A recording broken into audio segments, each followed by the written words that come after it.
Francisca Josefa de la Concepción del Castillo y Guevara, o mejor conocida como Sor Francisca Josefa del Castillo, fue una monja clarisa que dedicó su vida a la escritura de la mística. Nació en Tunja, en el Reino de la Nueva Granada, actual Colombia, en el año 1671 y falleció en el año 1742. La monja de la que hablaremos el día de hoy se destacó por sus obras, las cuales no fueron publicadas sino hasta después de su muerte. Su obra se dividió en algunos poemas y prosas, escribió vida, su autobiografía religiosa y afectos espirituales, del cual hablaremos enseguida. Infortunadamente, su obra se ha quedado en el olvido de muchos, pero su papel dentro de la mística hispana colonial es sumamente importante y es lo que precisamente les hablaré el día de hoy. Sin embargo, antes de entrar en materia, es importante entender qué es la mística, la cual es definida por Achuri Valenzuela de la siguiente manera, abro comillas.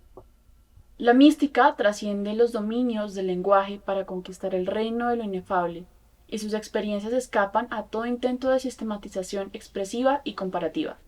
Y bueno, esto en pocas palabras es un estado en el que el alma y lo sagrado logran una conexión entre un plano espiritual y un plano terrenal. Ahora ya con esto podemos empezar a hablar de los aspectos espirituales. Esta fue una obra en la cual se incorporó una serie de experiencias místicas que vivió la Madre Francisca Josefa durante su vida en el convento de Santa Clara la Real, ubicado en Tunja. Se dice que inició a escribir el texto por orden de su confesor.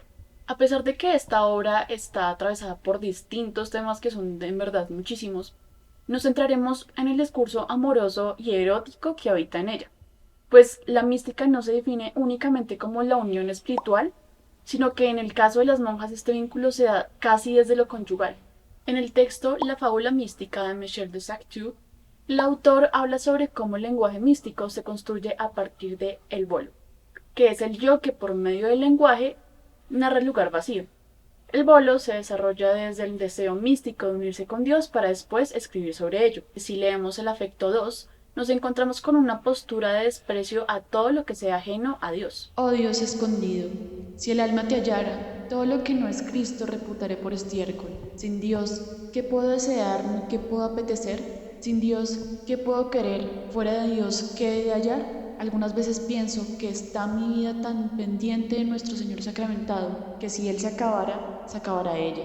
Esto no sé cómo es, porque en esto tiene vista el amor, siente sin conocer. Aquí Sor Josefa desea aquello que es indeterminado, casi renunciando a ella a razón de la unión que busca con Dios, que en palabras de Sartre dice, abre comillas, es un deseo puro producto de la presencia de ese anhelo de lo indeterminado, cierro comillas.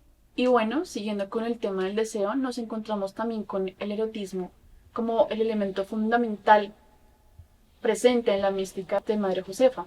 De modo que George Batil, crítico literario, en muy pocas palabras define el erótico como el deseo de alcanzar una continuidad, que en este caso se vería como una continuidad a partir del deseo que tiene Sor Francisca de unirse a él.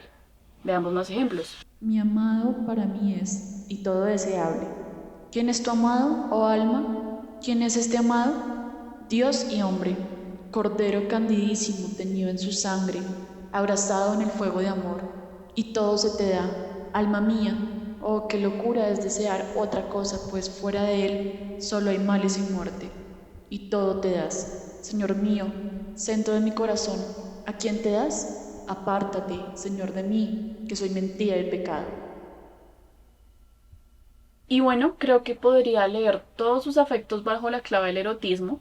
Sin embargo, pues son muchos, pero creo que hay uno en específico que reúne muchísimo esta parte del deseo, tanto como conyugal como erótico, el cual es el afecto 195. No lo voy a leer todo, pero voy a leer las partes que creo que son en las que más exaltan estas características.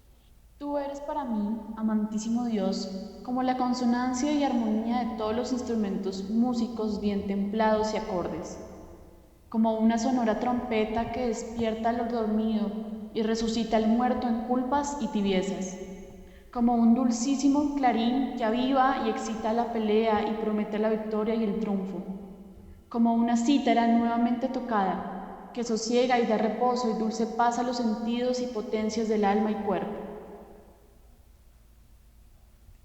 Y bueno, yo creo que es a partir de aquí donde este afecto empieza a tornarse sumamente erótico. Y es que aquí vemos cómo Sor Josefa compara a Dios con la música. Y no solo con la música, sino con los instrumentos. Incluso creo que podríamos pensar en los instrumentos como una analogía al cuerpo de Jesús o de Dios. Y la forma en que los narra son sumamente eróticos. Además que cada instrumento que narra está siempre sonando. Y que por eso pienso en un poco como en el contacto que hay entre los cuerpos dentro del erótico y el cuerpo del instrumento. Más adelante también dice, Mi esposa es para mí como una paloma gemidora, que solo haya descanso en mi pecho. bueno, y hablando de la corporalidad, yo creo que este es bastante explícito en ese sentido.